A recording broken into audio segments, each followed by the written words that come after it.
तो पिछले एपिसोड में हमने देखा कि ज़ियाओफन के सामने सेवन टेल डीमन फॉक्स आ जाता है, जिसे देखकर ज़ियाओफन पहले तो उस पर हमला करने वाला था, लेकिन जब ज़ियाओफन उसकी कंडीशन देखता है तो वो समझ गया था कि मुझे इसे मारने की कोई जरूरत नहीं, क्योंकि ये जल्द खुद ही मरने वाला है। साथ ही साथ उस सेवन टेल डीमन फॉक्स से बातें करके ज़ियाओफन को एक बात समझ आ जाती है कि सारे के सारे डीमंस बुरे नहीं होते, कभी कभी इंसानों की भी गलती हो सकती है। यहाँ ज़ियाओफन काफी जरा कश्मकश में पड़ चुका था, तभी अचानक वहाँ थ्री टेल डीमन फॉक्स भी आ जाती है, जो कि ज़ियाओफन को वहाँ पर देखकर काफी जरा गुस्से में आ गई थी। वो अभी उस पर हमला करने ही वाली थी, क्योंकि उसे लगा कि शायद ज़ियाओफन ने मेरे भाई की ऐसी हालत कर दी है। लेकिन वो सेवन टेल डीमन फॉक्स वहाँ पर अपनी बहन को रोकते हुए कहता है कि ऐसा मत करो, वो बुरा इंसान नहीं है, उसने मुझे चोट नहीं पहुंचाई। साथ ही साथ वो सेवन टेल डीमन फॉक्स अपना फायर आर्टिफैक्ट अपनी बहन को देते हुए कहता है कि तुम यहाँ से चली जाओ, क्योंकि मेरी जान नहीं बच सकती। अगर तुम भी मेरे साथ यहाँ रहोगी तो बर्निंग विलेज के लोग तुम्हें भी जान से मार डालेंगे, तो इसलिए तुम्हें यहाँ से जाना ही होगा। लेकिन उसकी बहन साफ साफ इनकार कर देती है। यह इन दोनों की रोते रोते हालत काफी जरा खराब हो चुकी थी, और ये सारा इमोशनल सीन देखकर ज़ियाओफन भी काफी जरा इमोशनल हो गया था।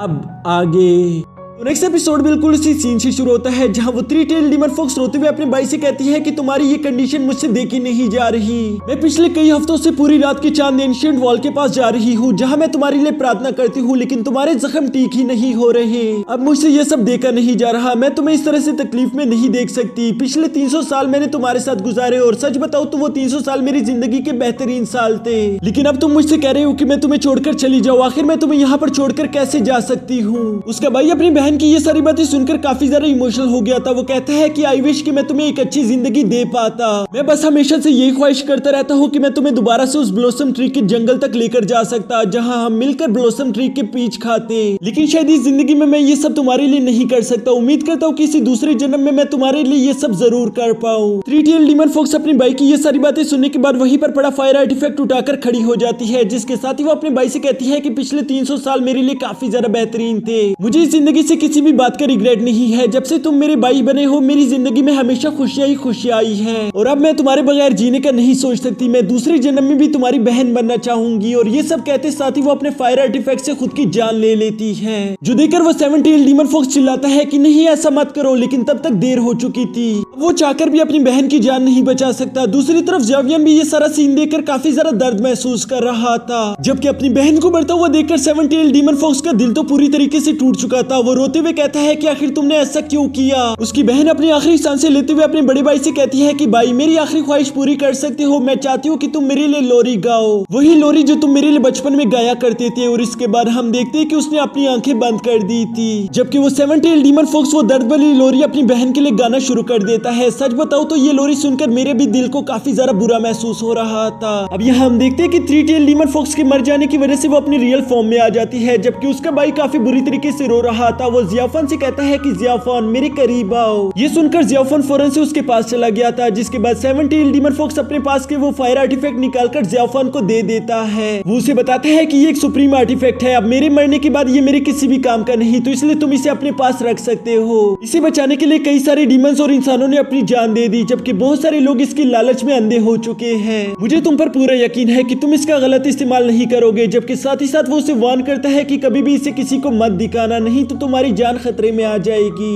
जो सुनकर ज़ावियन कहता है कि मैं समझ गया। और इसके बाद हम देखते हैं कि वो सेवन टेल डीमन फॉक्स अपनी पावर्स का इस्तेमाल करते हुए उस चट्टान को नीचे लावा में तोड़कर गिरा देता है। यहाँ वो सेवन टेल डीमन फॉक्स मुस्कुराते हुए ज़ावियन से कहता है कि मेरी भाई क्या तुम मेरी आखिरी बार मदद करोगे। मैं चाहता हूँ कि तुम मुझे लावा के अंदर की तरफ धकेल दो। असल में ये लोग नहीं चाहते थे कि कभी भी इन लोगों की बॉडी किसी और के हाथ में पड़े, जिसके बाद ज़ावियन भी उनके साथ एग्री हो गया था, और वो अपनी पावर्स का इस्तेमाल करते हुए उस चट्टान को अंदर लावा की तरफ धकेल देता है। जबकि साथ ही साथ पहली मर्तबा हम देखते कि ज़ावियन की आंखों से आंसू आ रहे थे, वो भी किसी डीमन के लिए। ये देखकर वो खुद भी थोड़ा सा हैरान हो गया था। तभी अचानक वहां से और भी किसी के रोने की आवाज आ जाती है, जिस पर वो पीछे मुड़कर देखता है कि वो और कोई नहीं बल्कि जिया थी, जिसने भी ये सब होता हुआ देख लिया था। ज़ावियन उसे देखने के बाद फौरन से जंप करते हुए उसके पास चला जाता है। जिया रोते हुए ज़ावियन से कहती है कि वो दो फॉक्सेस, वो अभी आगे कुछ कहने ही वाली थी कि तभी वहां पर मिस्टर स्टोन वॉरियर भी आ जाता है, जो कि इन दोनों से कहता है कि आखिर वो दोनों फॉक्सेस कहाँ पर गए, क्या तुम दोनों ठीक हो, तुम दोनों को कुछ हुआ तो नहीं। यहाँ वो ये सब हड़बड़ी में कह ही रहा था कि तभी बर्निंग विलेज के वो दोनों वॉरियर भी वहां पर पहुंच जाते हैं, जबकि वो अपने सामने देखते हैं कि वो दोनों फॉक्सेस नीचे डूब रहे थे।